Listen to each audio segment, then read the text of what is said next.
Welcome back to another CO.FAX exclusive magazine interview.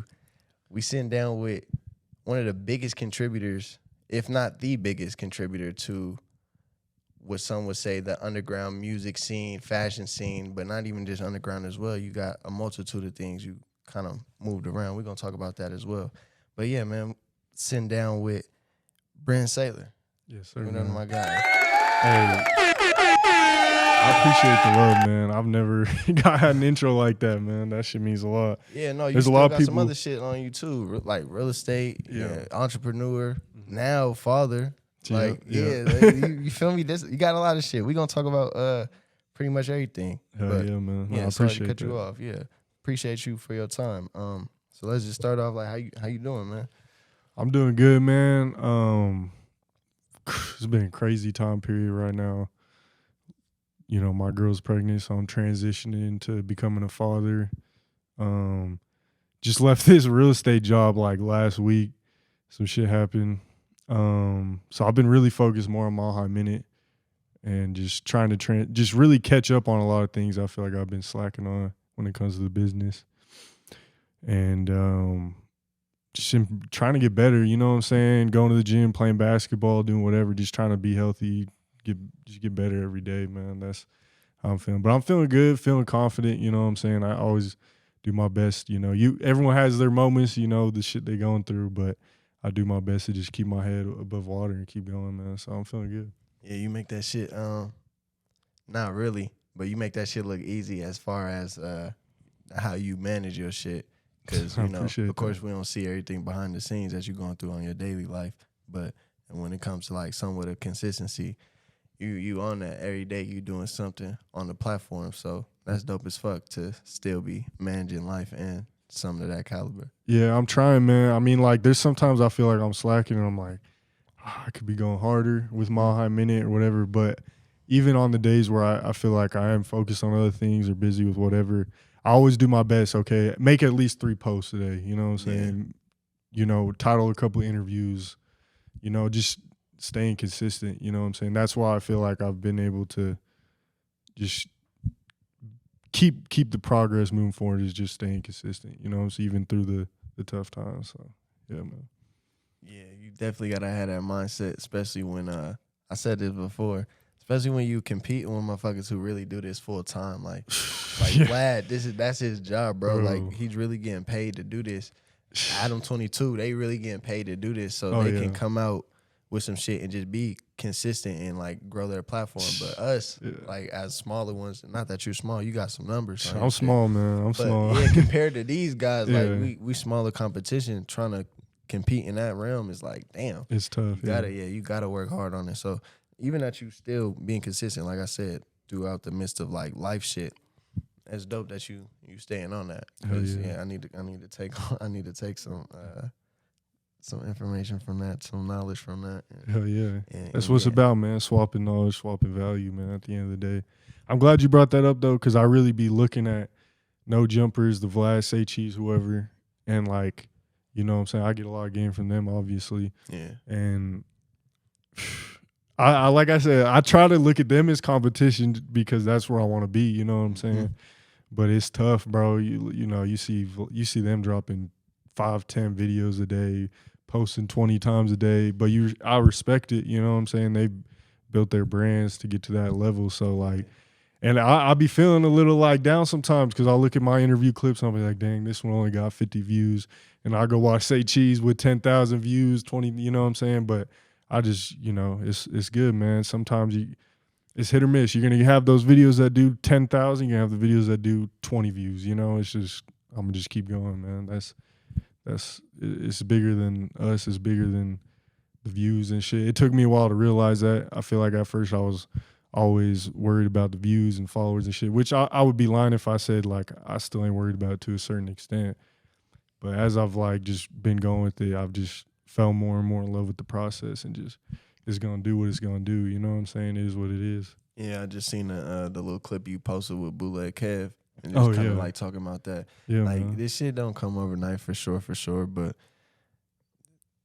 all it is like really figuring out, you know, how you gonna get there. Because it's not just like, It's not just sitting down interviewing people or like posting different shit. Right. There's really a business behind it that you got to figure out. And the only reason why they're like up with that shit is because they got to a certain point where they can pay people now to just handle certain shit. So it gets easier and they don't gotta do everything but besides interview or certain shit like that. Exactly. But yeah, once you get to that spot, it's like that. You get easier, way easier. Like just seeing Adam 22 finally get a bigger space. Oh yeah, that's dope. Like that's dope as fuck. Like put $5 million into that shit. Like goddamn.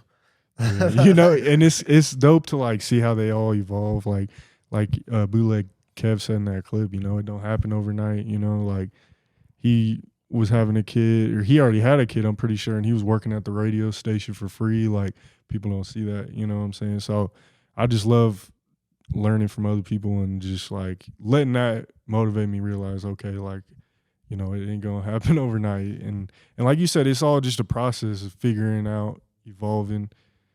How, like, what am I going to do with my business next? What can I do to take it to the next level? Shit like that. So yeah, because it really is a business behind this shit. And hell yeah, man. But shit, we kind of got off track. But no, you good. So where you from? So I was originally born in like Fort Collins, like at the Poudre Valley Hospital. But I must have lived there till I was probably like 2 or 3. So I don't really remember it. I actually have one memory. I haven't told this on any other interview.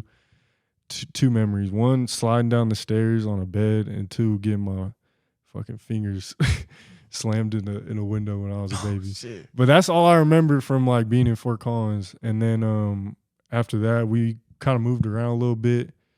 I lived in like Reno, or I think it was Fernley, somewhere in Nevada for like a year, I think.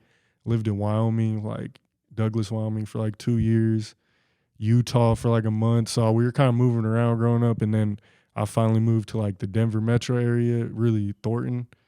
I think I was like 7 or 8 around then, and I just lived out here ever since. So grew up kind of moving all over, but born in Colorado, and then lived in Thornton for like 8 years, moved to Arvada for like 8 years, and I've lived in Wheat Ridge, lived in Denver, lived in Broomfield. Like honestly, a lot of moving parts, bro. A lot of places, mostly on the North Metro area, but now I live in Denver. I've been here for like almost 2 years at this point, like in the city in Denver. I know all those spots. What would you say was like your best experience out of the places you've been? It's crazy. Like it would have to be like Arvada or Thornton, because that's where I feel like I spent most of my time growing up.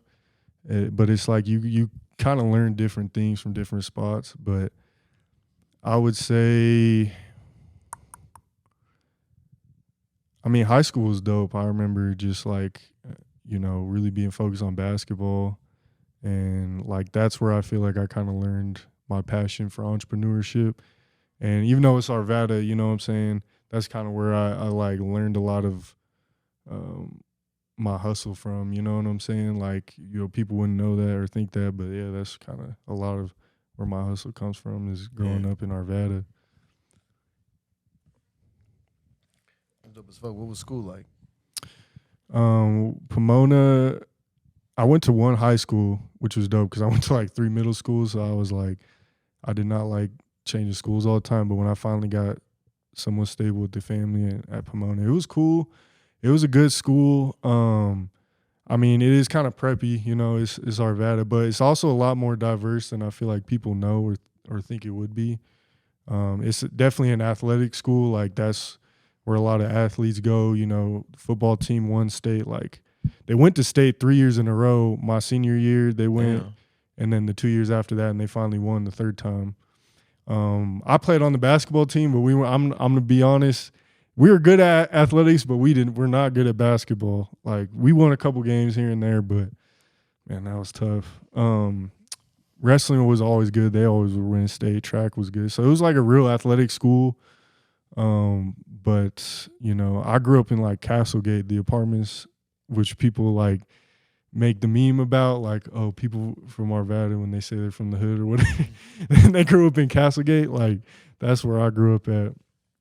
But it was cool. I actually really loved that school. I mean, I got decent grades, you know what I'm saying? I kind of wish the basketball experience would have been a lot better.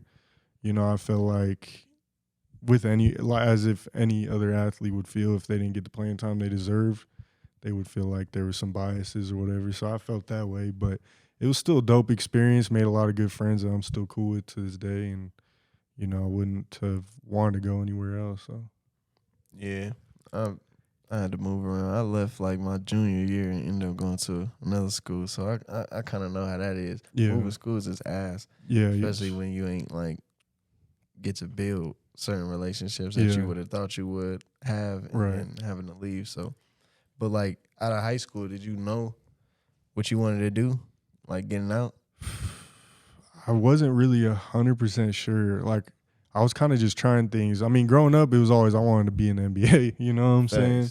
Like, I just played basketball through high school, and then I kind of realized my senior year, like, you know, reality hits. You're like, maybe I'm not as good as I think I am, or whatever. I think I had an opportunity to try and like walk on at some like D3 schools and stuff, but it was like, I'm not gonna go out of state to some small college and pay a bunch of money. You know what I'm saying? When I don't even know if I'm gonna really have a good spot on the team type shit. So, and I wasn't even that good in high school either. I mean, I felt like I was good, but I wasn't really like putting up stats and shit like that. So,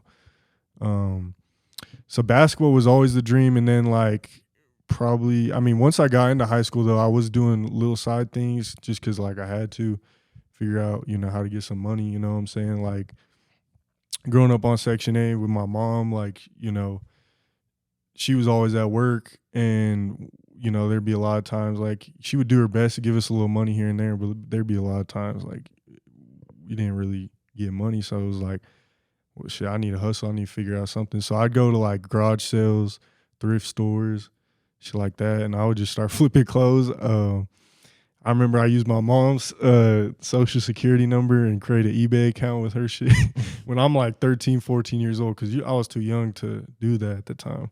And I would just start flipping shit online, and like my mom ain't even know. But like, you know, people might be mad, but I mean, if they understood the dynamic, like the whole situation, like, you know, she was fine with it. Yeah, it was needed. Yeah. But yeah, so that's when I started like getting into business. And then out of high school though, I was still like really heavy on the flipping clothes. Like I thought that was gonna be my thing at first. Went out to LA. Went to the Rose Bowl. I would sell at like the Denver Sneaker Fest when they was doing that here. I think it was over in like Montbello at the Timbers Hotel. I don't even know if it's still called that anymore. I think it's something else. But I would just be selling merch, and I'd get a lot of support from the homies. A lot of people would buy it off me locally. I'd sell it on eBay, whatever. And then I fell in love with Mile High Minute. So, yeah, I mean, I really didn't know. I just knew, like, I wanted to go to school. I was in college. I got my associate's degree, and I just wanted to pursue business, like, wanted to run my own business. What were some of the challenges of running the vintage clothes business? I feel like it was kind of easy money in a way, to where, like, you know, people were just buying clothes because of the brand or whatever, you know what I'm saying? And at that time, vintage shit was really hot. It's still cool to this day. Facts. But, like, that shit was really popping. That's when, you know, Round 2. Mm-hmm. Yeah, when they was, like, coming up heavy, like, they opened their stores in L.A. and all that. Like, so I was like, damn.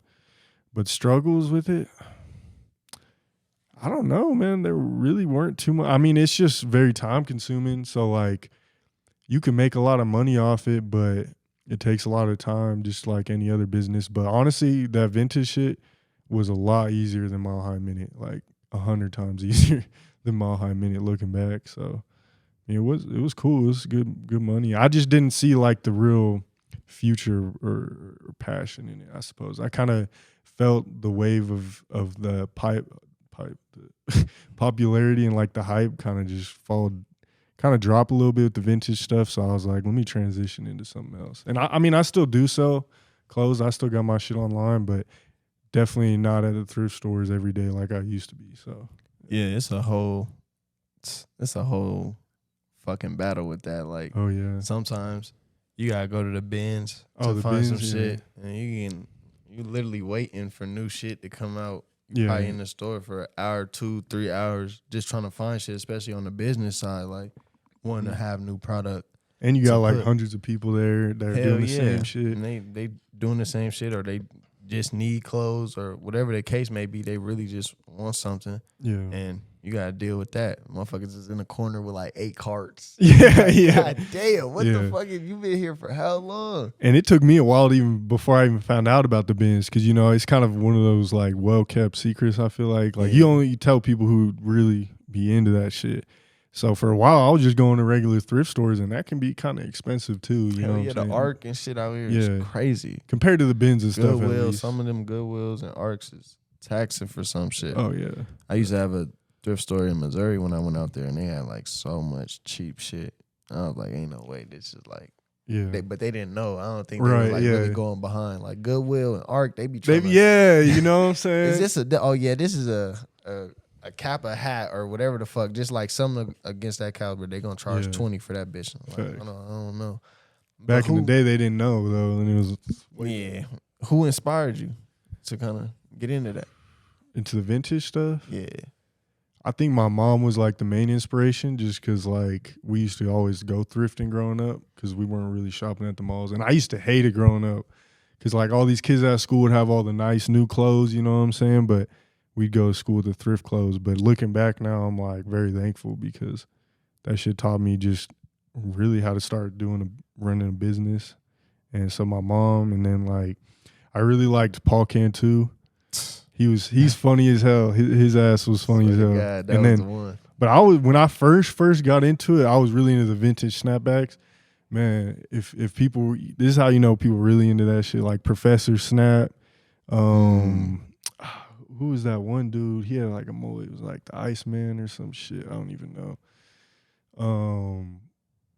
The Soul Food SF. Like there is a bunch of vintage heads that I was like always watching their YouTube channel and stuff. Round 2, you know what I'm saying? But I feel like they kind of came a little bit after all those other dudes. Yeah. And then shout out dudes out here, Station. They run the ThriftCon and stuff. I'm not sure if they're still out here, but I know like they were heavily like influencing Denver. I feel like with the thrift scene and stuff like that. So yeah, I actually interned with them for like a day or 2. But oh shit, that's dope. Yeah, I got inspiration from Paul Cantu as well. I seen like one video. I don't remember which one exactly, but I seen one. And I was like, ain't no fucking way he got this from the thrift store.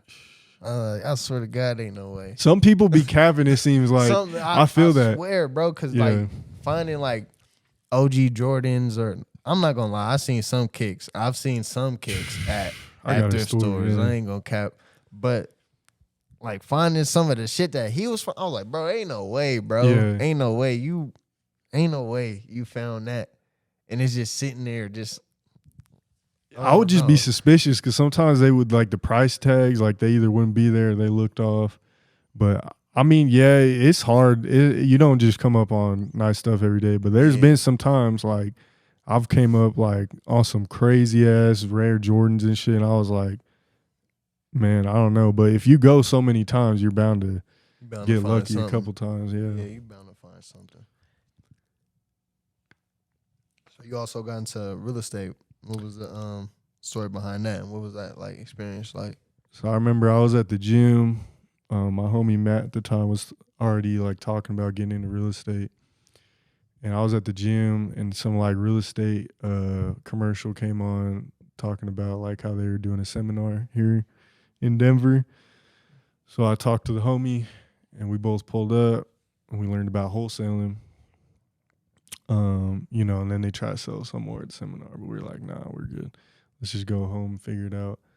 So I would just use YouTube, bro, and I just figured out basically YouTube University, just figure out how to wholesale, a lot of trials and tribulations, you know what I'm saying? A lot of calls that went nowhere, a lot of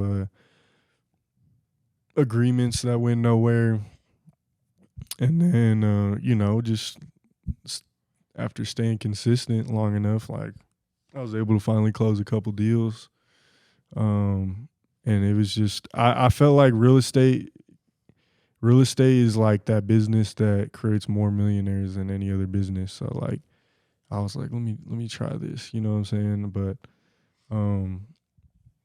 real estate's tough, you know, it's one of those careers like you really gotta stay down and put a lot of hours in, and just figure out your ways to get into it, you know what I'm saying? The different avenues. It's very creative, but yeah, I mean, I love real estate. I would recommend it to anyone, you know, like even if it's figuring out how to do fix and flips, rentals, whatever. There's so many different creative strategies, you know, but I just wanted to, at that time I was going through a tough breakup, so I was just trying to get rich, to be honest. That was my motivation. Yeah. So trying to boss up and shit quick. So from that, what's been the biggest thing you learned through the real estate side? Because like nowadays when you know, we got more access to information and shit. You got all these like TikTok accounts and like Instagram gurus and shit like that. That's like, you could get into real estate with $0 and you could do this and like, because you got into that, what's some shit you could talk about? In a way, you can get into it with $0. Like you don't need to go buy a house and own the house to get into real estate. Like I was able to wholesale with no money, but we spent money on marketing. We spent money on gas, driving around the city looking for fucked up houses. You know, like you're gonna spend some type of money. You can find ways to do it cheap, you know, especially like the longer you're into it. But you also like, you know, I paid for a couple mentors. I paid for a couple classes, you know what I'm saying, before I started closing deals. So like, yeah, you can get into it with no money, but I wouldn't believe the hype. Like it takes a lot of time, effort, and hard work, you know what I'm saying, and consistency. Like I remember how we were going hard for like 6 to 8 months, and I eventually quit for a little bit because I was like, bro, like this is not working. Like spent all this time and money on this and I'm not making no money. But then I got back into it, went hard for another 6 months, finally closed my first deal. You know what I'm saying? So it took like years to really even like get that first deal, and then it took even like longer to get the next deal.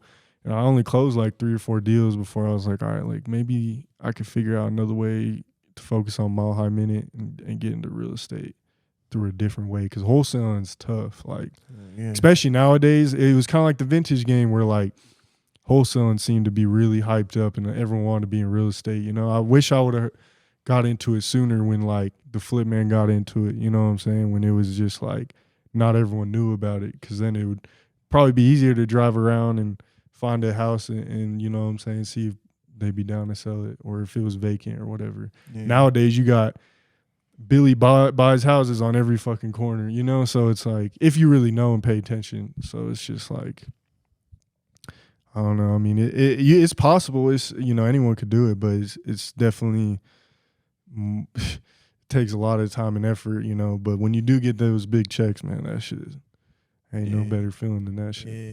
Little 5-6 figure check quick on Slight, and you're like, God damn, all right, let me try to get back into this shit. But that's why, again, it's like business, because you can win the lotto, but if you don't know what the fuck you doing, you're going to lose that shit. Oh, yeah. And not in the sense of like you had that mindset of where you was trying to blow shit off, but you had to figure out life from like seeing, damn, I just got this one, but when's the next one going to come?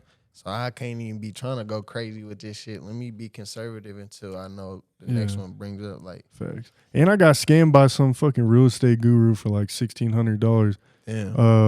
Charlene, you know who you are, Charlene Gray.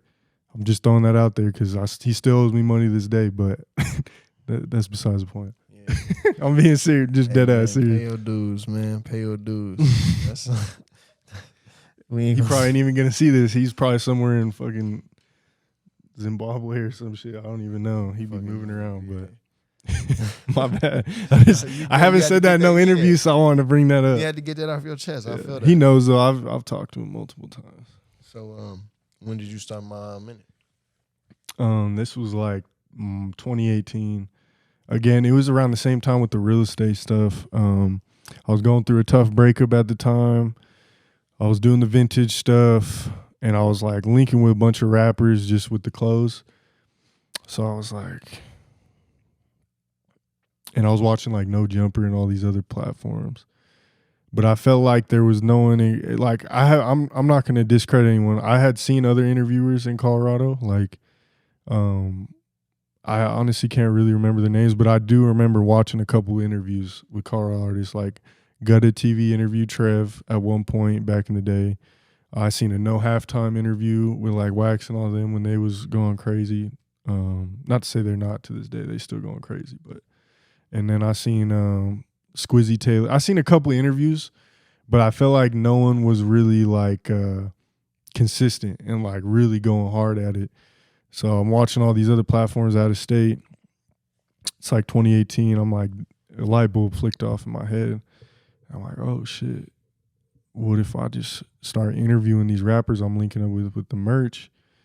And I was sitting in my room with this dude who was my homie at the time, writing down interview or like names for the business. I think Colorado Comment was one.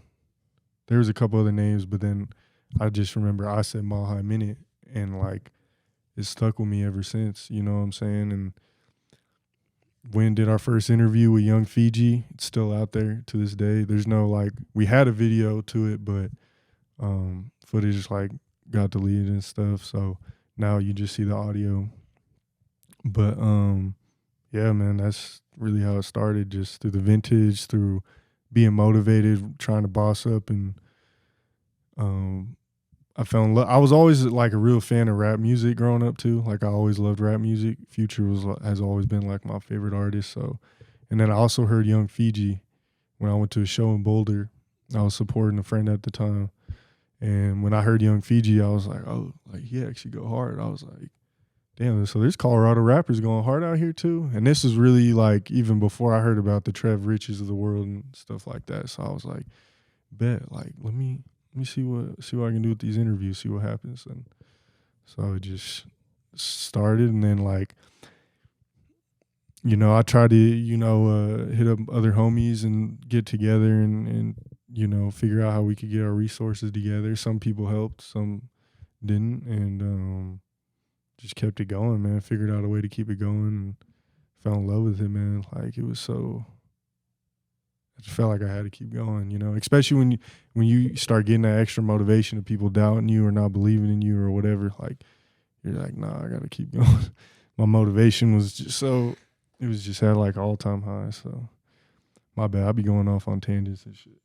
You talking your shit. That's what I like. You talking your shit. Yeah. Because of that, like,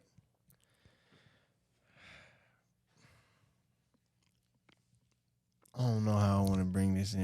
I ain't gonna bring that in yet. I'm open book, man. Whatever you want. What was your intentions for the platform starting off? Starting off, and even to this day, it was always to help put Denver on the map. Yeah. No matter what, like people say, like, yeah, now I can finally say I make a little money off it, and it's cool. You know what I'm saying? But it was always from the beginning, like, how can we help bring light to Colorado and like put these artists on the map? You know what I'm saying? Because there's so many like dope artists that weren't getting seen on the Say Cheeses and No Jumpers and stuff like that. So I just, you know, I knew I'm not gonna be able to blow up the scene by myself, you know, but I figured maybe I could have a little part in it and help, you know what I'm saying, lead the way. And, you know, I'll be sit here and I'll be lying if I said, yeah, I didn't want a little clout from it, especially at the beginning, because I didn't realize what it all came with. Mm-hmm. You know, at the beginning, like a lot of our first interviews, I was in a lot of the interviews, you know what I'm saying? Like, yeah, I kind of wanted to be clouded up a little bit, you know what I'm saying? I wanted some love, you know what I'm saying? Like, but it was always just about helping put Colorado on the map first. Like, and I have a presentation that I drew up with this like 3-4 years ago. That's like the main idea of the presentation. Like, it's always been that, you know what I'm saying? Even to this day, as much as I can. Now it's more like, how can we bridge the gap between Colorado and other states? But yeah, you came in at like one of the dopest times, like one of the best times actually to do it. Now there's a lot of different platforms and shit. Not to say that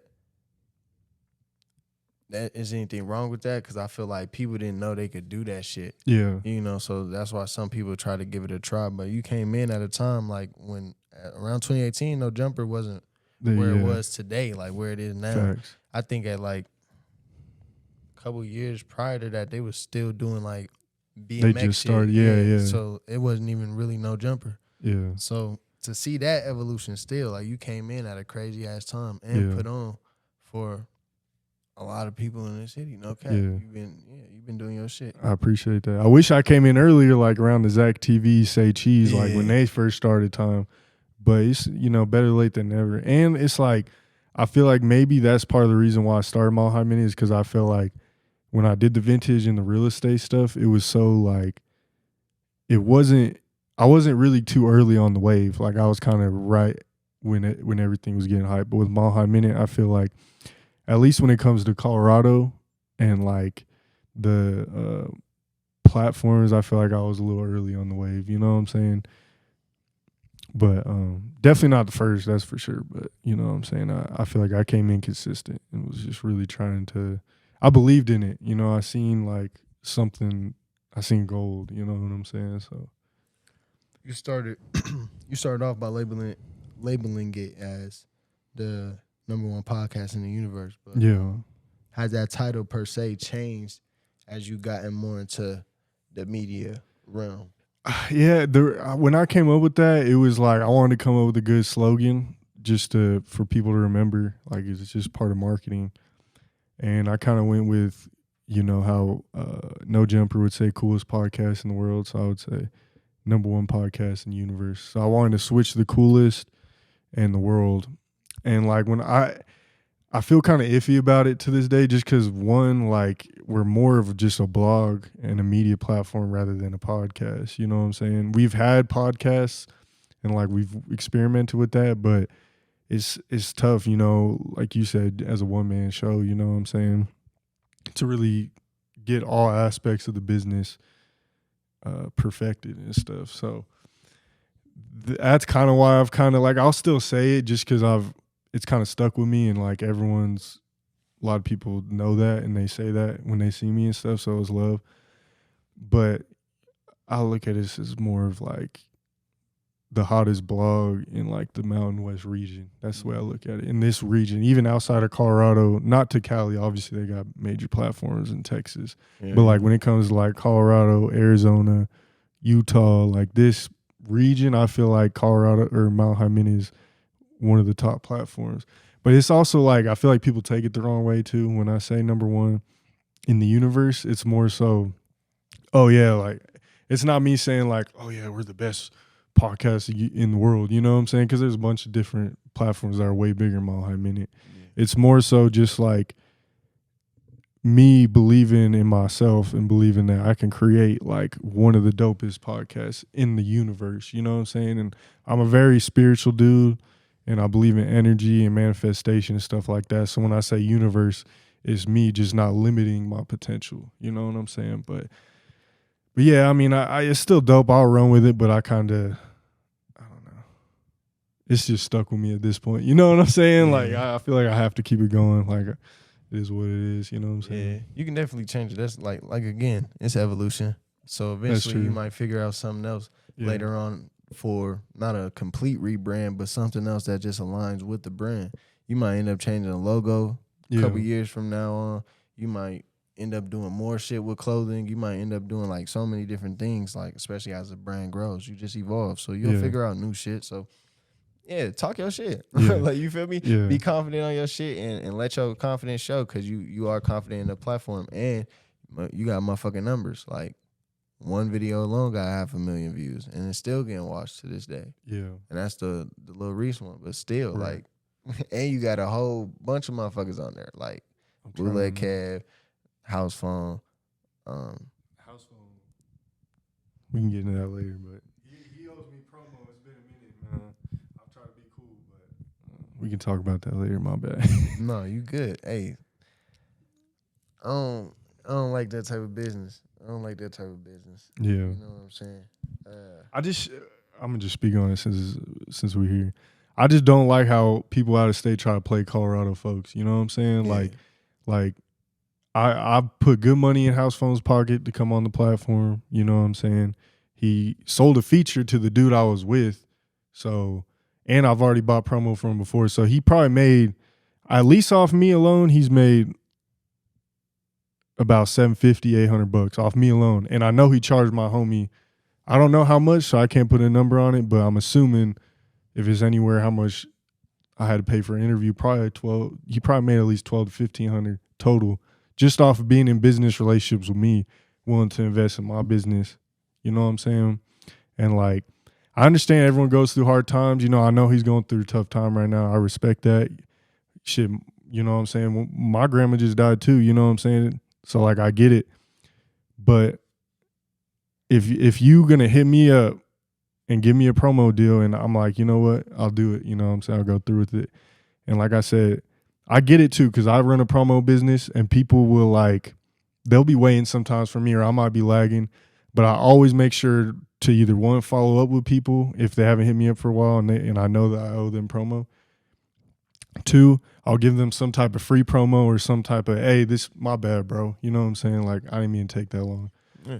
Or three, I would just keep them updated. You know what I'm saying? Like, always make sure to like make it good business. You know what I'm saying? Or I'll refund. It don't matter. Like, I just always make sure to keep the customer happy, because I know not everyone's going to be happy with Small High Minutes promo. You know what I'm saying?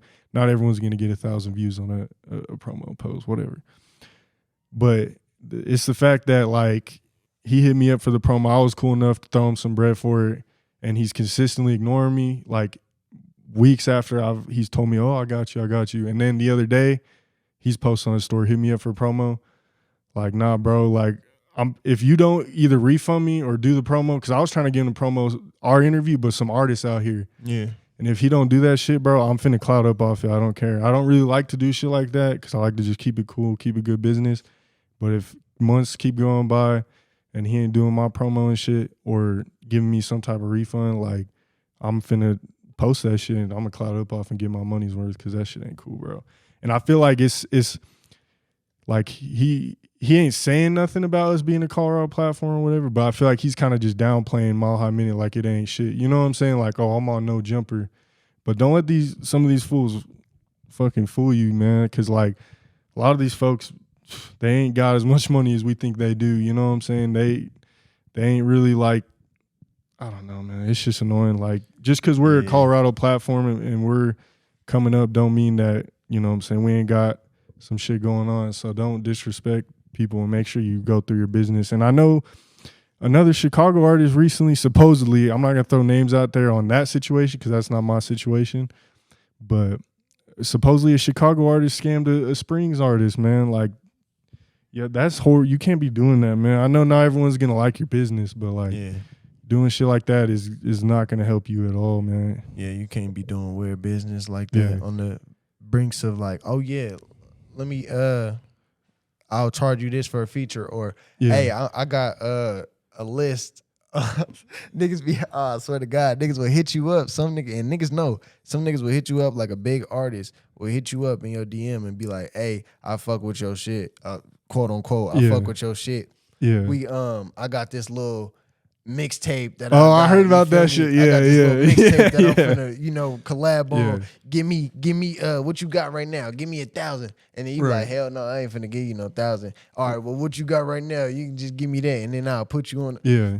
Nigga, I'm not finna get on. And then if I do get on, it's 500 tracks on this damn mixtape. Ain't nobody finna listen to that damn song that you finna put. I'm finna be 335, nigga. Ain't nobody finna go down and listen. That shit was popping over the past couple years. I feel like people caught on to that shit though. So they were like, but that goes in with that. That goes in with the promo shit. Like, don't be trying to do that, bro. Like, I know some niggas be down bad, but if you are your own brand, go do some shit. Like, go make something happen. Yeah, and niggas know you. If you're down bad, just at least communicate with me and be like, yo, bro, I ain't got it right now. Let me throw you half, and here, just do the promo, bro. It's simple. It take 10 minutes. You know what I'm saying? Like, do what you said you were gonna do.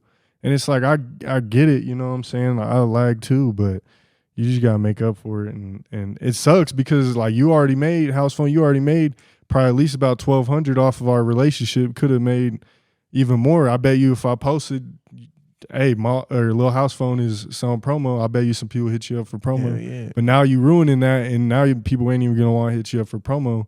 Because I'm not even the only person he scammed. I seen this other dude get scammed on Reddit. I don't know if they got it figured out, but it's just like, how you gonna have a big name in the industry be doing shit like that? And especially to other people who are building a name in the industry, that ain't gonna get you nowhere, man. But I'm just being real, you know what I'm saying? And I'm gonna fucking take advantage of that shit if shit don't change, because that shit ain't cool. I mean, you can't, and who will be mad at you?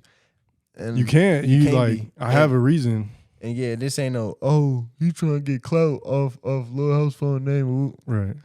I really don't think no one gave a fuck about Lil House Phone. And I've been waiting. I've been patient. No Jumper, though. I never knew who the fuck he was until he got on No Jumper. Exactly, so, yeah. No one knew. Yeah, what did he say? Like, I didn't watch it, but I seen, like, the title of the clip. He said, like, he had $20 in his pocket when he fucking met Adam, yeah. He was no one before this right, shit. Like, exactly. And not to say, like, you feel me, not to negate the shit that he's done. Right. You feel me? Because it is what it is. I'll give love where it's, credit where it's due, for sure. But at the same time, you can't be acting like that, bro. You gotta be humble. You gotta be humble, and you gotta be willing to help, because you was down bad at one point. Right. Especially if you had $20 in your pocket finna go meet someone with, you feel me, a bigger name. Right. You can't be acting like that, bro. Go show love. Go do that. And then motherfuckers will love you more and show more support because you did that. Right. And yeah, it could look like petty money or whatever, but it looks foul when you taking the money and you not standing on what you doing. Right. Or you want promo from a motherfucker who got 100K like subscribers or followers or anything like that, rather than someone who got a little bit less. Yeah. Like, I'm paying you just so I can get to that level. Right, exactly. You feel me? Why wouldn't you allow me to? Yeah. It's the principle. Weird. Yeah, it is the principle. You know, like, you came through for the interview. I appreciate that. You know what I'm saying? I still, invested into it. You did my last promo, but like, it's just the principle. You know what I'm saying? Like, for example, Bootleg Kev, Sean Cotton, just a couple people, they didn't have to come on Mile High Minute. You know what I'm saying? Thanks. Like, they ain't charge me shit. They didn't have to do that at all, but they seen someone who was coming up, you know what I'm saying, like on their grind trying to do something. And Sean even bought merch off me. He ain't need to do that. I tried to pay him to come on and give him free merch. He was like, nah, like, here. Like, that's some real humble shit, But the other thing is, like, I don't expect, House Phone to come on for free. Like, I get it. You got a big platform. I'm willing to pay you, you know what I'm saying? It's just like, it's crazy, like, how, like, the differences of some people are, you know what I'm saying? Like, you just gotta respect it, man. Just be humble. You want to be confident, but you gotta find that balance of being humble and confident, I feel like. Yeah. And that's what I've had to do too. Shit, I've had to be humble. It's all good though. Yeah. It's all good though. You live and you learn. And that's a great thing about it. You haven't fucked up to the point where it looks like it's no way out type shit. You're always figuring it out and doing new things. And right. I've been saying this shit for a little while now. Like, things could be changed. Like, it don't matter what it is. If you don't like your body, you can change that. If you don't like if you down bad, you broke, you ain't got it like that. You could change that eventually. Facts. All this shit could be changed. So evolution is just a great thing. You just got to stand on that and just see how it is. But Facts. Anybody who doing shady business, man, don't do that shit. Don't do nothing you can't do. Or don't put yourself into something that you can't do. Yeah, and not stand on. So it's just corny, man. I don't know, man. It's definitely corny. I don't know. I've never really like. I don't know. There's just ways to do it more professional. I get people mad at me all the time about promo, but I always like, hey, bro. Like I said earlier, like I find a solution. I find a way to make sure they're happy. Because at the end of the day, there's a customer. Like, you got to make sure they're straight. You know what I'm saying? And like, they might not come back. Oh, well, so be it. But at least make sure that you come to a good conclusion with a situation. Don't just blow them off. Just little bro. You know what I'm saying? Shit like that. That's not cool. But people don't be understanding, especially for your platform. Once you like post something of that caliber or anything controversial, really, motherfuckers is in your DM and then like, all right, the shit I got yesterday ain't gonna be the same shit that I see at the top today. I got more motherfuckers like hitting me up. Exactly. So you didn't become down at the bottom, and I ain't scroll all the way down there because I'm thinking like, oh, that's just older conversation. Yeah, that's facts. Yeah. That's older conversation. Yeah. Oh, but shit, that motherfucker did hit me up a Yeah, week ago. facts. Now I gotta go back and see that. But people gotta understand that, bro. It's kind of like hitting, like you can't get a fucking DM from Lil Baby. If you try to DM Lil Baby, bro, there's too many motherfuckers that's hitting him up on a consistent basis to where he's not gonna see your shit at the top just sitting there. Yeah, it's always gonna be something different. So people gotta be aware of that, man. I feel like people don't be taking that consideration into like the behind the scenes shit. Yeah, and that's why I never get mad if people follow up with me about promo too, because it be like that. But it's like just be cool about it. You know what I'm saying? Even if you're not cool, you could be an asshole about it. I'll still be like, all right, well, you know, I got to refund him or something because I can't just take his money. You know what I'm saying? His money. So, but yeah, that's just how it goes. And that's the thing. I've been following up with him. Like, you know what I'm saying? I was really patient at first. You know, a couple weeks go by, I'm like, cool, whatever. But then third week, a month goes by, I'm like, all right, bro, like, I'm texting you, I'm hitting your Instagram, you're posting other people's promos. Like, come on, it's bro. like when a motherfucker owe you money and then he out at the club, he out. Oh doing all this shit. bro, hold on, wait, hold on. I just want my 20 back. Like, I just get my $20 back right quick, and it ain't even that I'm down bad because I gave you the bread, but it's the fact, it's the principle. Exactly. That's all I want. I want my money's worth, or I want my money. Like, exactly. Period. And that's just how that shit go. But man, fuck. Man, I feel that. So yeah, what's been the biggest challenges of managing Mile High Minute, especially because you know you growing daily? How's that? I mean, there's a lot of beautiful things with it, man, that I really love. So I feel like the positives always keep me going through the challenges and always outweigh it. But some of the challenges, right now as of recent, has been just like I'm really trying to expand my team. But actually, I've done it in the past, but I'm trying to be more professional about it and also more prepared to actually teach people how to do it the right way. I feel like in the past, I would just be like, yeah, come work, and then it just wouldn't go as planned because I feel like I personally didn't give the right knowledge or I wasn't personally in the right space. So right now I'm just working on like training videos and different things to actually be prepared to like show some other people the ropes and like give them value. You know what I'm saying? To come. I got some shit we can work on. I got some shit we can work on. We can talk a little bit more about it off camera, but yeah, I'm down. Down the street, it's like 5-10 minutes away from here. It's a Boys and Girls Club. I'm gonna get tapped in with them. I used to go to the Boys and Girls Club, for years, so I'm finna get tapped in with them. But one thing that I want to start doing is like bringing in individuals to start teaching classes to the kids. Oh, that's dope. So you can come in, just have that as like, you know, something on your portfolio that you were a part of the community with, and then they tapped in with a lot of shit like Play 60 and different Nuggets, Broncos, like all these motherfuckers.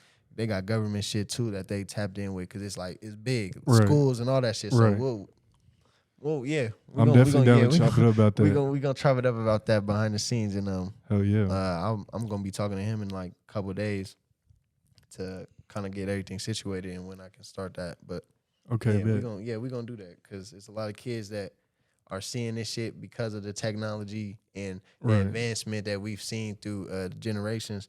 They want to do something like this. They want to be get their creative. They want to be creative and figure out different things, whether that be through photography, art, fashion, music. Like they want to do this shit. So yeah, we gonna make some. Yeah, I ain't gonna say too much. We gonna make something. That's a good idea. I never even thought about that. That's dope. I'm definitely down to chop it up about that. Hell yeah. But yeah, I would just say that, you know, just trying to expand. And not be, because only one man can only do so much, you know, for a business, let alone whatever else is going on in life. So that probably there's been times where like I've gotten a lot of flack or backlash, and you know what I'm saying? I'm not going to act like I'm perfect. So, you know, some of it was definitely needed, but I feel like there's a lot of learning to how to like deal with that as a businessman, and just learning, you know, as a blog that's just what comes with it. So, you know, dealing with the naysayers and whatnot, you know, the threats, whatever. Like but it's not.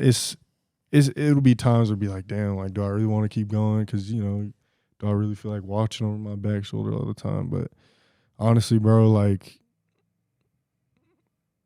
I don't know. You just keep going, man. You know what I'm saying? It's all love at the end of the day. Like, it is what it is. That's just what comes with it. Anyone who's running a business, anyone who's trying to be creative and get somewhere, like, not everyone's gonna like your business, you know, and you're gonna get to a point where like you're gonna get some hate, you know, especially in like the entertainment industry and the rap business, you know what I'm saying, where a lot of things are competition.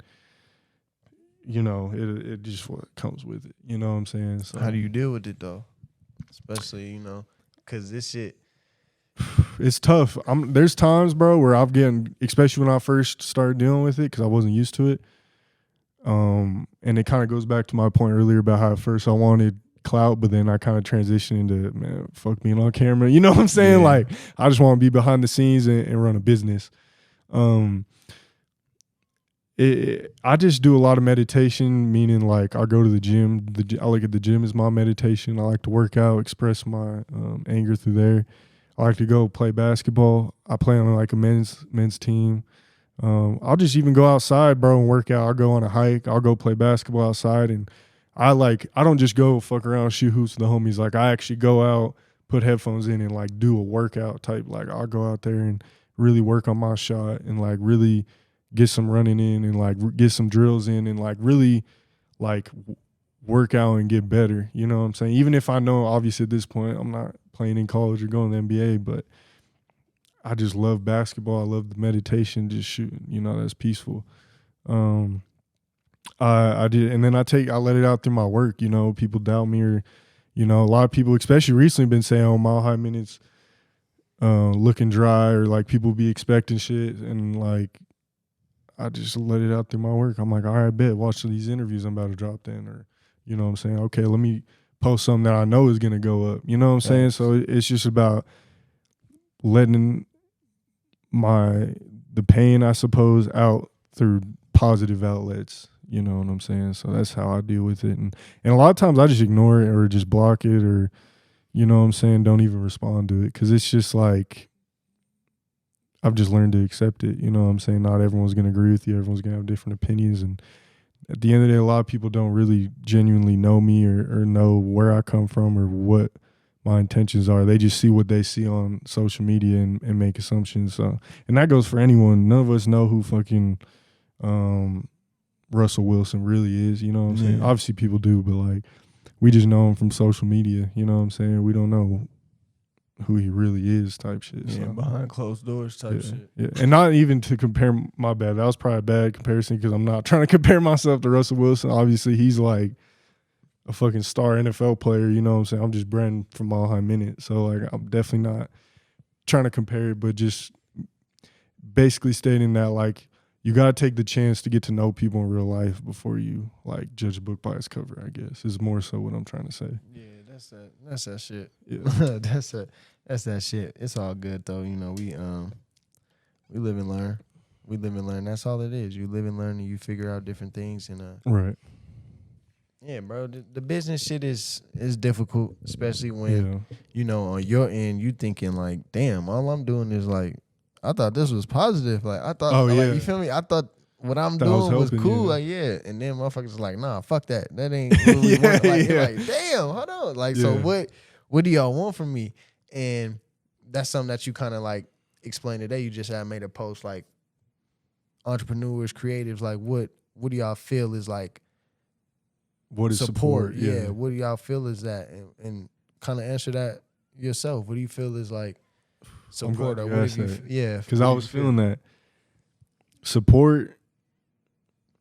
Yeah, I feel like it can come in a lot of ways, and I'm not gonna lie. I feel like I've been kind of in my head about it recently, especially with the merch drop. Like, you dropping merch and clothing is a real like eye opener. It shows a lot of real genuine colors and stuff, you know what I'm saying? Because it's like, you know, I sell promo and interviews and all this stuff, so I don't expect, you know, people that know me on an everyday basis to get that, because like, not all y'all run businesses, y'all don't, you know what I'm saying, you're not artists, whatever. That's for the artists, that's for the entrepreneurs and creatives. But like, when you do something like merch, it's like, okay, now I'm throwing something out there that gives an opportunity for people who may not be in that space to be willing to show love or invest, you know what I'm saying, and tap in with my business. But like to get to that question, you know, what support is to me is just, it could be something as little as liking a post, liking a Instagram post, showing love, commenting. It could be positive positive feedback. But I feel like someone who really genuinely supports you is willing to invest in you, even if it's just $10, $20 for a t-shirt or whatever, without you even asking. You know what I'm saying? Like they see, okay, this is my homie. It's one of my day ones. Like, I could go to the mall right now and buy a Nike shirt for $50, $100, whatever. Or I could cop this Mile High Minute tee off him for $20, $25. You know what I'm saying? And I probably ain't even finna rock it that much because, you know, whatever.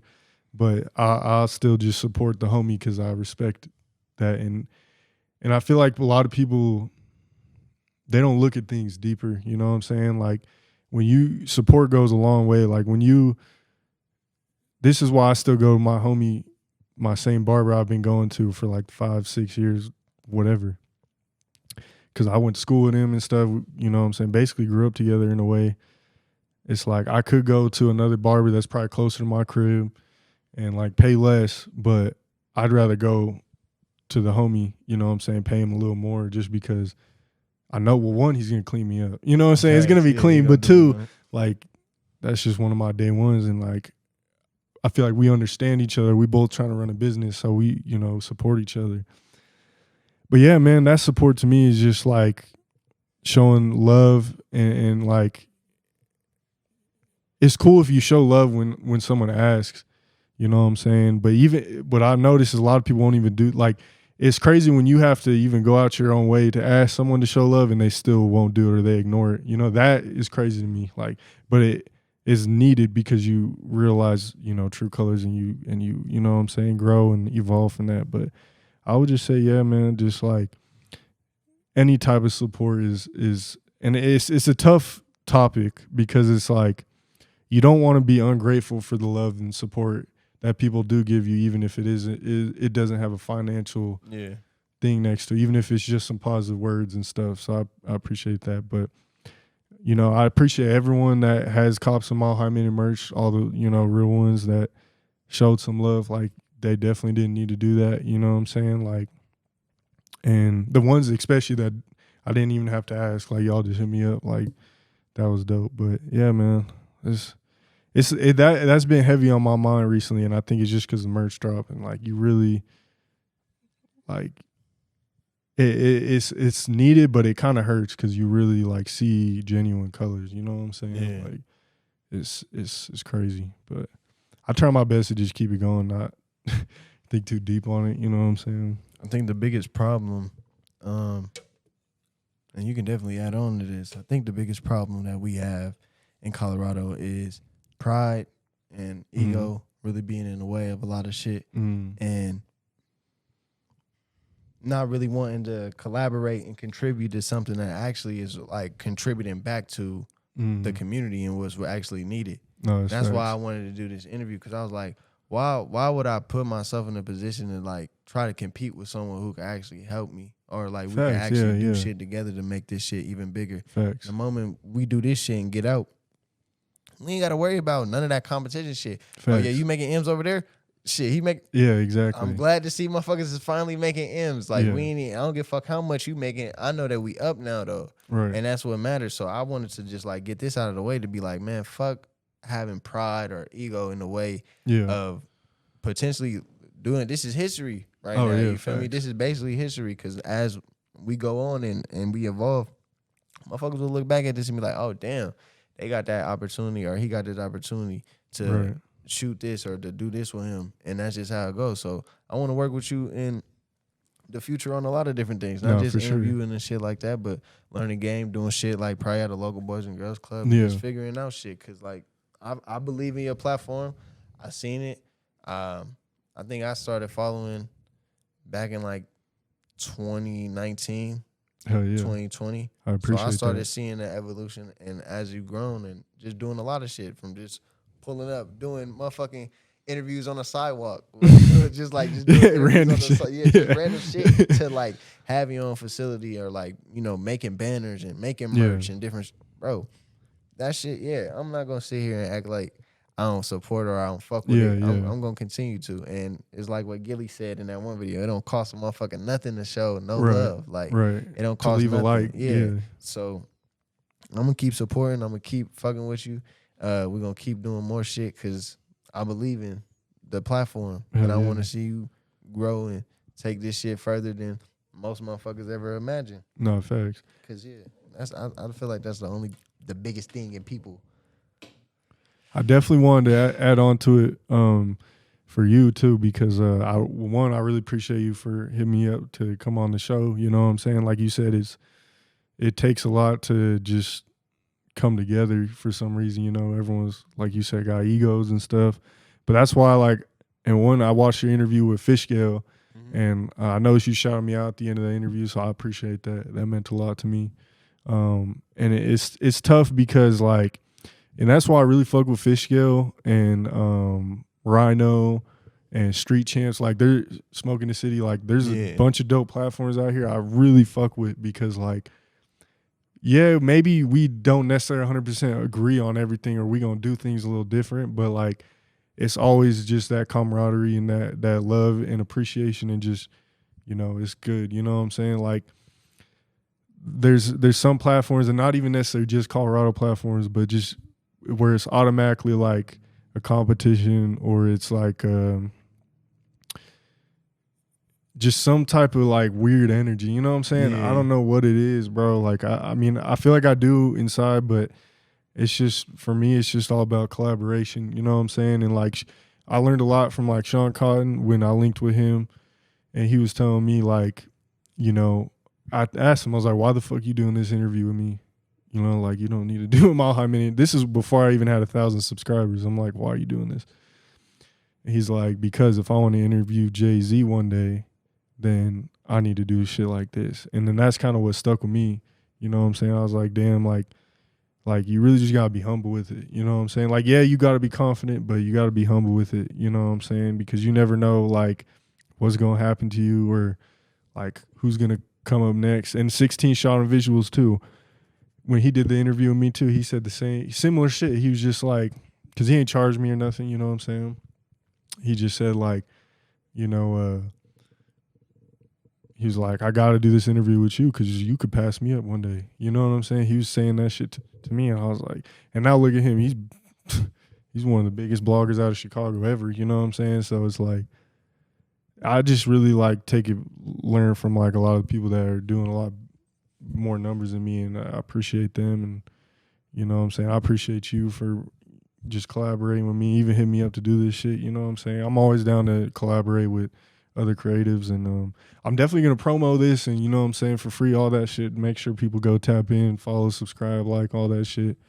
I feel like there was something else I was gonna say, but I guess that's just about it when it comes to that, man. I would just say, yeah, man, I appreciate you. Shout out CO.FAX magazine, man. Make sure y'all tune in, tap in, man. Don't sleep. Don't wait till it's too late.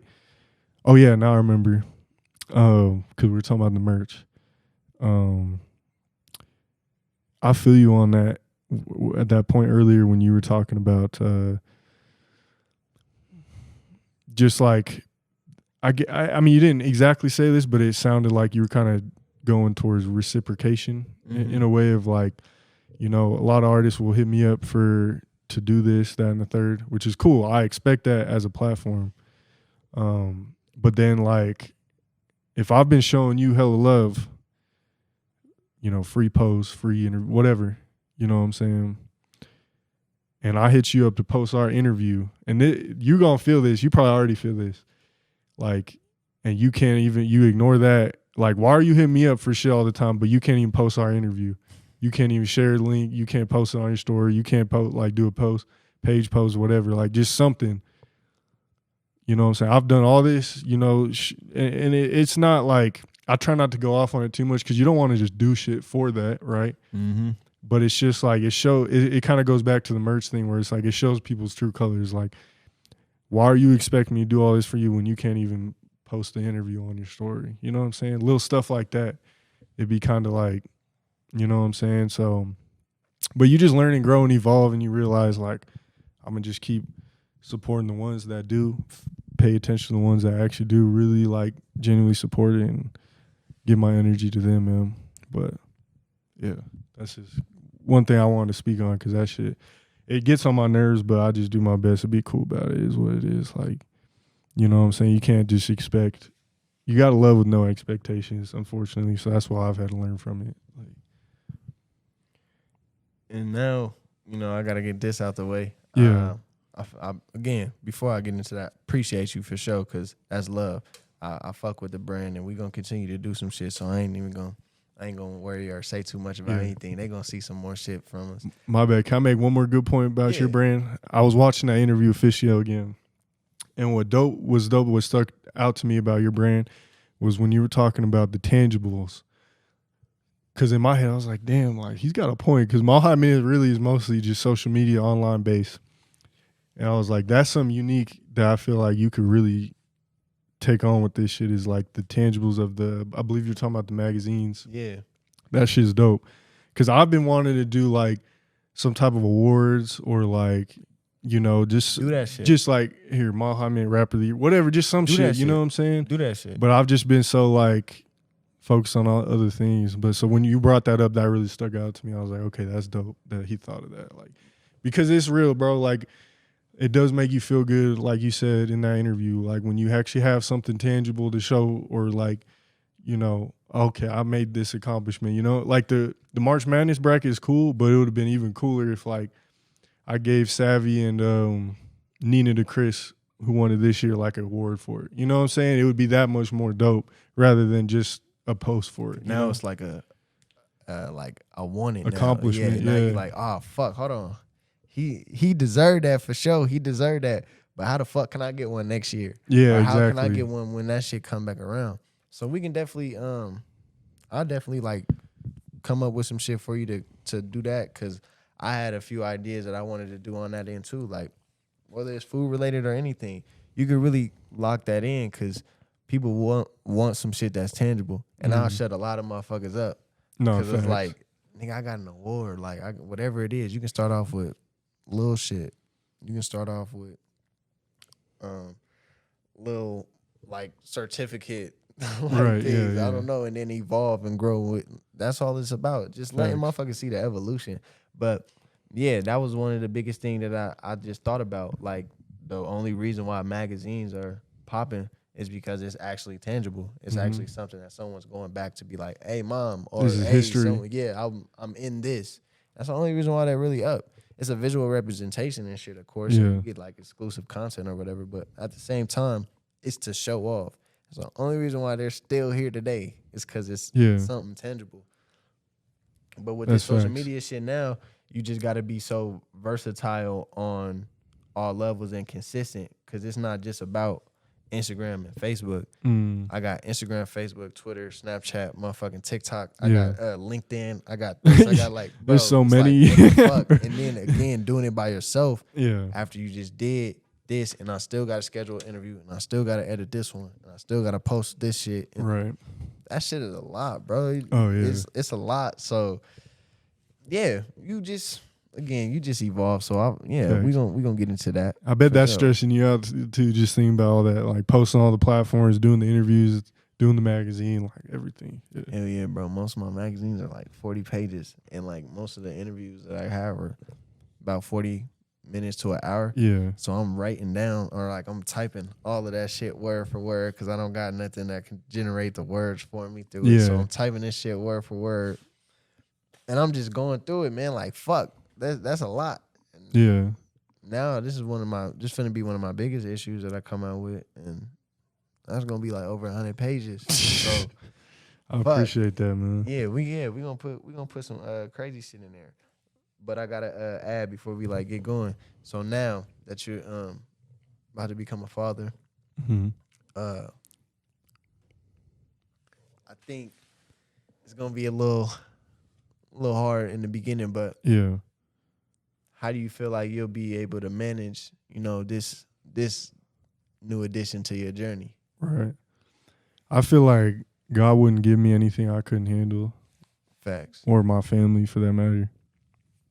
And to be honest, being a father has always been probably my number one goal in life. Like, if not top 3 at least. You know what I'm saying? It's always been like something I've wanted to do just because, you know, I'm cool with my dad. I love my dad and everything, but I really want to give like my son what I wanted growing up. You know what I'm saying? Like, and so that's like my number one thing is just like, yeah, I'm sure there'll be a lot of times where I'm busy and I'm just so focused on the business.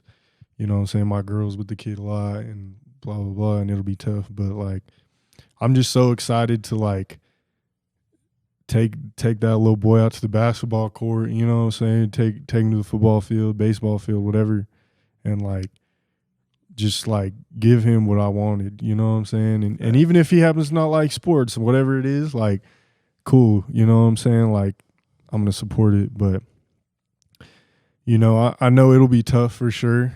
The money's probably gonna be tough, but it just gives me that more motivation to like turn Mile High Minute up even more, you know what I'm saying? Or get into actually owning property and like get even further into real estate, or, you know what I'm saying? Like really, okay, how can I actually set an example? How can I actually be healthier, make healthier decisions for my life? So I'm excited, you know what I'm saying? It's a little nerve wracking, but I just know overall it's going to make me a way better man. Yeah. And like, I'm going to have to just evolve with it and figure out how I can still run the business, be a good father, and love myself and everything too. So yeah, I got a son, and I be telling people all the time, like, I don't give a fuck about anything. I'm gonna make sure I'm like staying safe. I'm gonna make sure that I'm being healthy. I'm gonna make sure everything, because I at least got 20 years that I still got to be alive to see him at least walk the stage and graduate, or to see him become his own man and like just learn the concept of life so that he can move forward. Yeah. So I'm telling motherfuckers, like,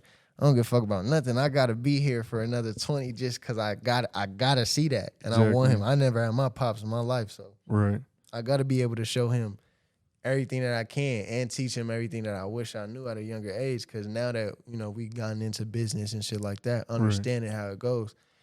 Fuck, if I would have knew this back when I was 13, 14 years old, doing the shit that I was doing, bro, I could be like, I don't know what the fuck. I could be up from something right now. Like, what? I don't have at least an 800 credit score or fucking investment from something. And I could have invested in Bitcoin or some shit. Oh, man. Like, who fucking knows, bro? I wish I would have knew all of this shit. Hindsight's always 2020. So that's why I just like, this is going to be dope that you get to learn so much and hustle to another extent too, but everything that you're learning is something that you can pass down to someone that's going to instill that knowledge, take that knowledge in and bring it down just into his realm and his generation. So he's going to be different. Like, of course, still be a kid, but thinking about shit differently. Right. Like, instead of playing with the toy, all right, hold on, I might collect this bitch because, like, when I'm 10, this motherfucker might be worth 100,000. I don't know. Facts. It's different now. So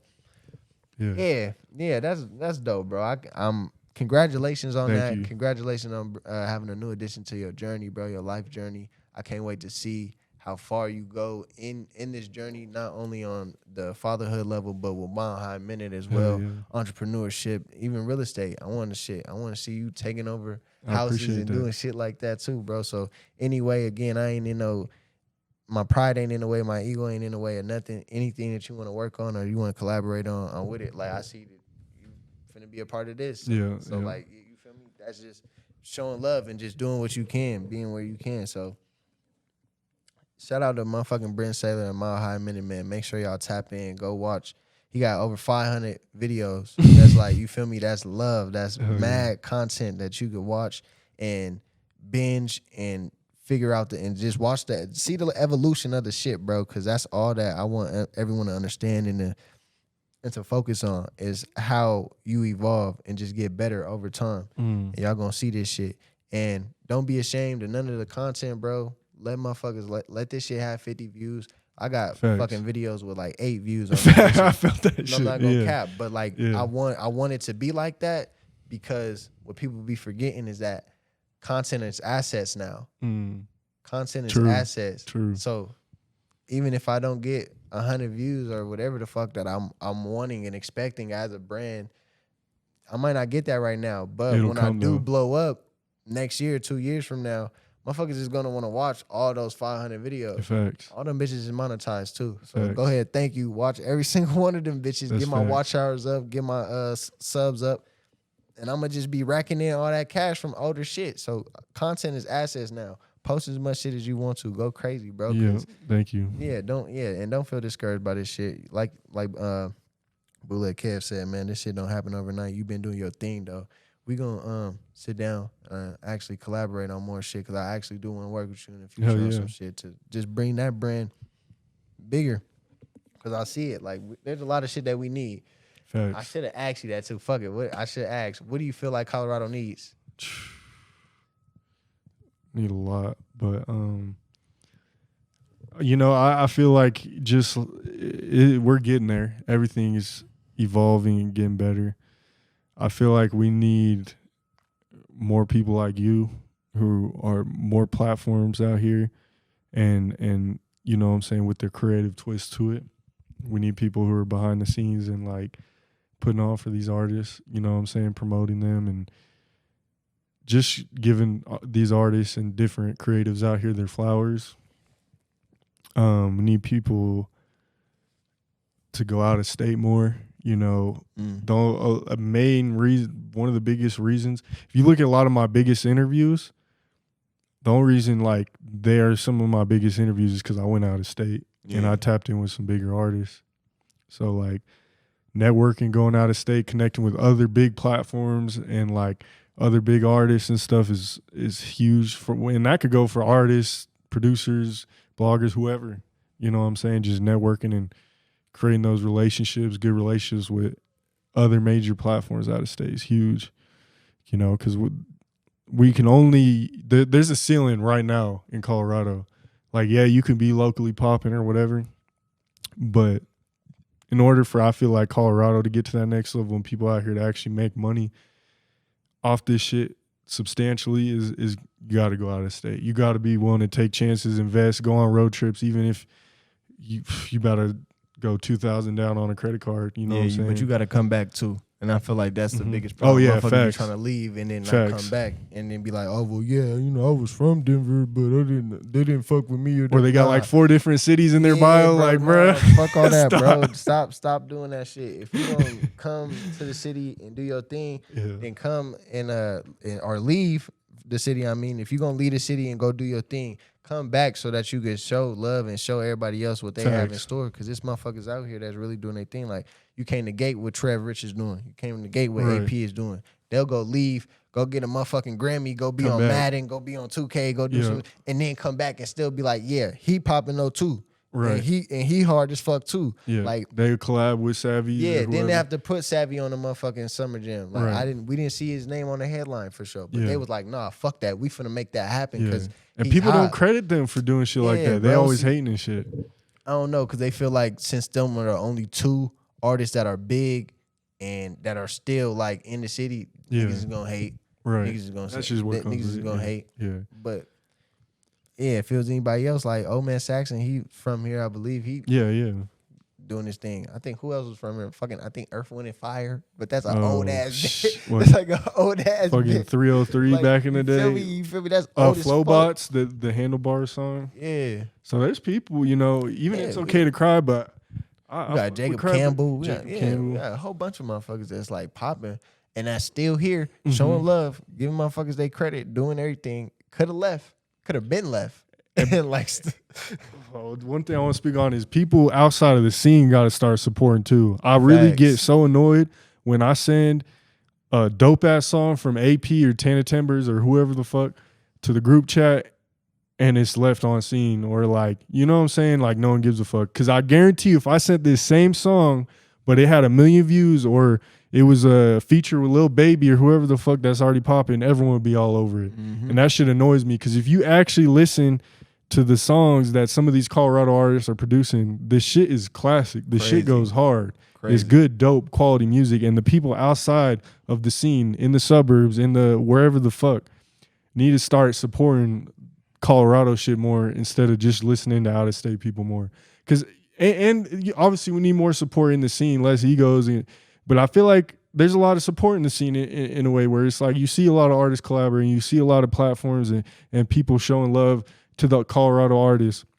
But we need the people outside of that to really start fucking with these artists out here, man. Yeah. And like, you know, really supporting that shit, man. Low key, I think what we need really is like no disrespect to any of the runs that's out here, man. Yeah. They got a couple of great ones, don't get me wrong, but we need like a radio station out here that is really just playing. Because if you go to fucking New York, you go to Cali, motherfuckers in New York got Sway, motherfuckers got Flex, motherfuckers got all these, like, you feel me, different platforms that they got over there, video music box and shit. Then you got Cali, they got all their shit. Florida got shit because, you know, Atlanta got shit. They got shit because they playing local motherfuckers actually doing their thing. We don't got that. KS-175 is not playing nobody's music unless it's like, oh, he paid us a crazy amount to only get this motherfucker on here for a couple minutes. And then after that, we ain't putting it on rotation like that no more. So, and they need to be more innovative. Like, I know KS-175 was doing interviews at one point, but then they stopped. Like, we need the KS-175 to be like the Breakfast Club, where they got the radio station, but they also got the dope, crazy, legendary interviews with big artists and the Colorado artists. You know what I'm saying? And consistent with it. I don't know. They got such a big platform. I don't know why they stopped doing interviews like that. Because I was actually watching some of their interviews for a minute. I was like, damn, like what happened? There's a lot of things that like were so inspirational that we needed that it's gone now. Yeah. We don't have it. I love like Rap City, The Basement. Love fucking BET 106 and Park. Love like all of these different shows and shit that they had that represented music and everything in general. But I don't like how motherfuckers just gave it up. Yeah. And it's not a thing anymore. And then people get mad if they try to recreate it because it was so inspirational or something like that. Well, we gonna figure out some shit because it's a lot of things that KS-175 need to do, and that's why like I don't think they're gonna go anywhere but staying stagnant like that if they don't decide to do new shit like that. Some new shit. Westward is the same way. That's why I wanted to create like a magazine because I'm like, this is what y'all showing. Like, y'all could do something completely different. It's not to negate the shit that they have done. They've done shows and different things like that out here. I give them their credit, but it's just like no one wants. I don't give a fuck to pick up a Westward. Yeah, I've never picked up a Westward. It doesn't involve anyone that you care about. It doesn't have any relevant information for you to read or keep up on. It's nothing in there that makes you want to like pick up a Westward. Yeah, maybe looking at a dispensary deal or some shit. But at that point, who the fuck is like? If you looking at deals for your weed, then I don't know. It's different. I like. The only time I've ever seen Westward is like online articles about local artists, but it's what I like about your platform compared to theirs is like that's all I see is like the online articles and like I guess I've seen some of the magazines, but maybe I can't really think of a time. But like with you, it's like, okay, you got the interviews with the videos, but then you're gonna have the article and like the audio and everything, which I think it brings a more inclusive aspect, you know what I'm saying? It makes it right there available, but you also have the tangibles to it too. So that's what I really fuck with about your platform. Westward, I don't know. I'd be confused how some companies be making money and like keeping it going sometimes. I don't fucking know. I want to learn they sponsor game. That's it. Because that's why they got so many fucking free magazines. It's because they got all their fucking sponsors paying a bag to get a page or even a corner on the fucking magazine. Yeah. But that's what they're running up on. They're running up off of sponsors. I need to get more sponsors. Shout out 3 in Water, you know, but they just hook me up free water, which I appreciate. But I need 3 a.m. water. Yeah, but I need to get on the fuck. I be seeing No Jumper and they mid-interview. Shout out the sponsor. Ooh. I'm like, damn, I need to get on that. I'll be asleep. I'll be so like, I be wanting to do 100 different things at once, but one of these days I'm gonna do that shit because that's a bag for sure. I feel like you can kind of reach out to certain people because of your credentials. Yeah. You can reach out to certain companies and different individuals, somewhat smaller, somewhat bigger, and let them know what you got. Like, hey, this is the benefit of this. This is what I got from this. This is what I could do. Let's do a deal. Give me 30 months or like 30 days. Yeah. Give me 30 days. We'll see. Let's see how this, views, you feel me? Whatever. Let's see what we can do. And then just creating promo for that. And then they'll be like, oh shit. All right, yeah, no, we'll throw you this every month or this every month. Even like somewhat monetizing the video. I know that you get some little sponsors that try to come your way, but it ain't nothing that you. It ain't a bag like these motherfuckers is getting like. Nah, the one at least one sponsor like Gillian Wallow got the New Amsterdam. Even one sponsor is cool because they'll pay you. Even if it's just like $100 for 5,000 views, whatever. I don't know. I'd have to really look into the analytics and shit, but that's definitely in my plans because I've been seeing that shit. People just need to support and invest more too. Like, be willing to invest in each other. Be willing to pay AP Savvy $500 for a feature, you know. Be willing to pay CO.FAX magazine for a write-up or whatever, you know what I'm saying? Like, people just, that's how and it's like when you are willing to invest, you might lose a little money at that time, but I guarantee you that shit's going to come back 10 times, bro. People don't understand that. It might not come back right away, but I guarantee you, like when I paid Lil Reese for an interview, I didn't even make enough off the YouTube ads to pay for maybe a third of how much I paid him, but it came back over time due to, okay, I'm selling other interviews to other platforms, or I'm selling this promo, or you know what I'm saying? So it's just like, be willing to invest, bro, because that shit's going to come back. That's probably what I would say to Colorado. Hey, man, we need more unity in the city. We going to make that shit happen, man. I feel it that we got a small span of time until everyone is like up doing their shit. Motherfuckers is getting recognized through their music. People getting recognized for their clothing and their fashion. People getting recognized for their art, for platforms. Like, we're eventually going to get recognized for everything. Yeah, it definitely is. There's so many people that already fuck with Colorado or just Denver in general, but they fuck with it for the wrong reasons, maybe because of the beer or the sports or the fucking weed or you know, the nature at that moment. But like, no, there's a lot of individuals out here that's going crazy. Don't just pull up out here for a show and then be like, oh, well, yeah, I fuck with y'all because y'all got cool fans and weed. But like, pay me 10 racks for a feature, I'm not going there. Like, bro, that's just so corny, bro. It's a lot of iffy game out here. Weird shit. Yeah. A lot of iffy game out here, but it's coming though. The solid ones know. Yeah. The solid ones know that it's coming. Everyone know that it's coming. So we ain't finna do too much. You see a lot of creatives out here or that support out here. They say they from here and represent here. That's doing major shit. So you doing crazy ass interviews out of town. Hey, A1 going fucking stupid doing shit with Frosky. Yeah.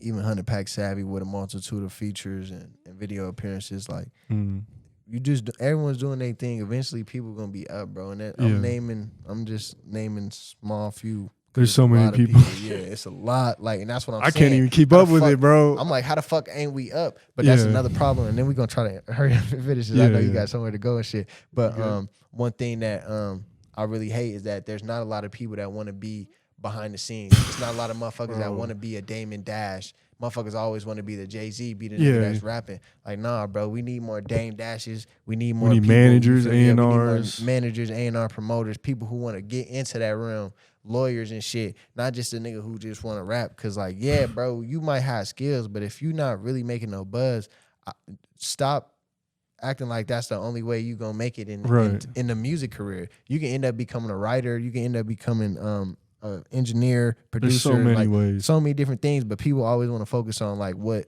goes on.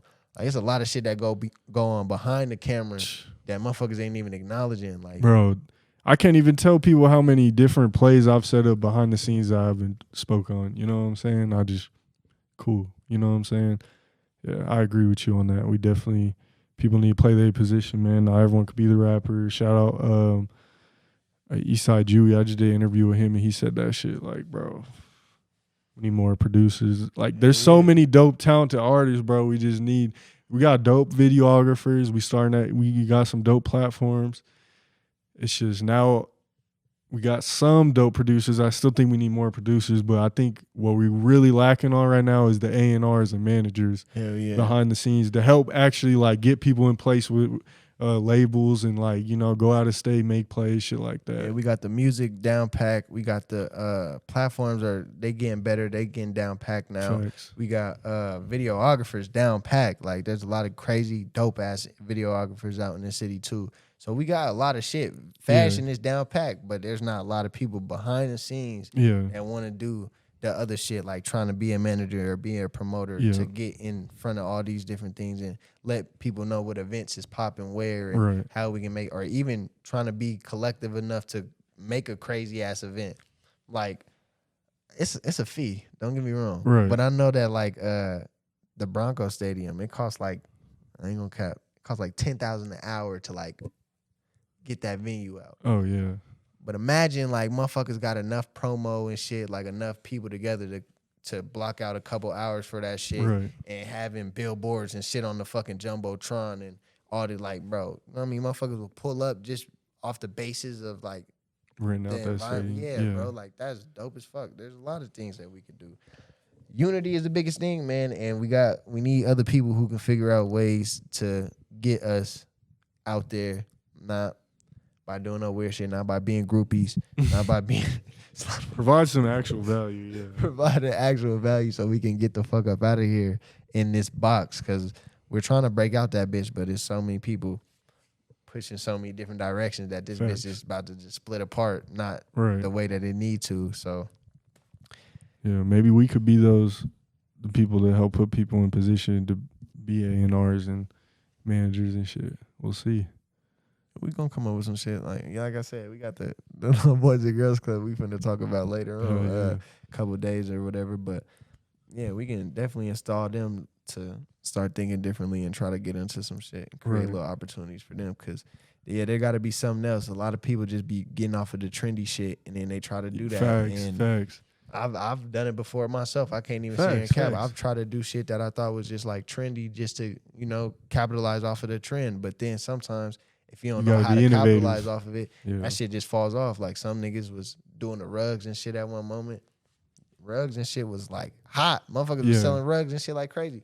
Then a couple months passed and then it's like, niggas ain't really trying to buy them rugs like that. Now these niggas want this. And now they want that. And so you just keep adapting to all these trends and it's like, fuck, if you're not the trendsetter, it's kind of hard. Like it really is kind of hard, bro. So yeah, we gonna come up with some shit for sure. I ain't tripping. The city definitely gonna fuck with us and see everything that we got in store, cause it's a lot of shit that can be done. I haven't been going my hardest. I feel like there's a lot of more things that I could be doing and implementing. I want to like take over downtown. Like I feel like that would be dope as fuck to like just incorporate more of the city. Like going down and doing that shit. And you should probably do that too. Like whenever you get to a point, bro, create some merch that you don't give a fuck about, as far as like, all right, I know I made an investment, but I'm not caring to make any profit off of this shit. Go get it to some homeless people. Go flood the fucking city with shit so that a homeless nigga who just got a new shirt gonna throw that bitch on. And he feeling good that he just got something. And all these people gonna drive by. You feel me? He walking or he sleep on the side of the fucking road with the Mile High mini shirt on. And though it's like, what the fuck? Niggas is gonna ask, what is that? Who is that? And why do I just see 20 other motherfuckers with that same shirt? Logo. Like, what the That's a good idea. There's a lot of ideas, bro. I feel like I want to take over the city. I got a couple ideas that I'm finna incorporate that. I want to tag you in along too. I'll put you on some game to a couple people that finna make some shit happen with. So yeah, bro, I ain't finna say too much, bro. We finna make some shit happen. We've already given all the people all these ideas. Shit. I'm gonna cut a couple of these things out so motherfuckers ain't trying to be too hip on the shit that we finna be on, man. But I appreciate you for your time, brother. Thank you for sitting down with me and let me pick your brain. Get the people a little bit on like what's next for you and kind of like close it out. Yeah, no problem, man. I appreciate you.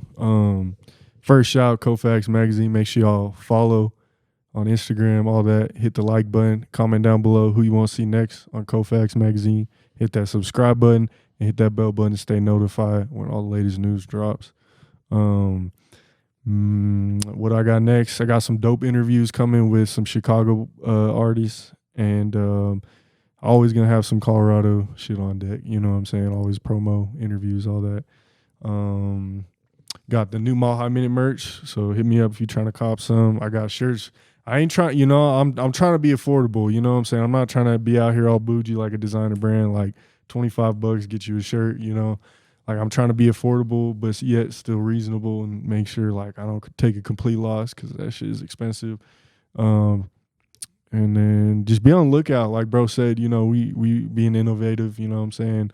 I'm focused on this more right now, so team's gonna start expanding. We're gonna get just different shit going with Mile High Minute, and make sure it lasts and keep going. But the interview's the bread and butter, so make sure y'all tune in. Maybe you'll see some lists. I don't know. You know what I'm saying? I'm so in the middle about that all the time.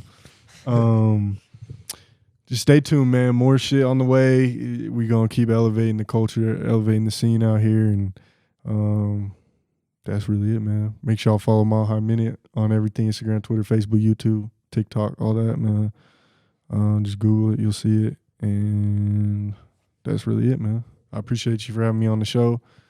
Shit, this is probably one of the most in-depth interviews I've ever done. So facts, yeah. I appreciate it, man. I appreciate you for your time, because I was like, damn, I don't want to go over any longer. But no, it's good. Yeah, no, we're gonna do some futuristic shit. So I'm not even tripping on getting too more in depth. Over time, we'll see some shit, and the people gonna see some shit, because I'm definitely fucking with the platform. I'm gonna keep supporting, and we gonna make some shit shake for sure. I don't want to say too much more. Facts. But, yeah, man, give it up for my guy. And we out this bitch, man. That's been another motherfucking exclusive CO.FAX magazine interview. And stay tuned for the next one. Hell yeah. Appreciate you, man. Appreciate you.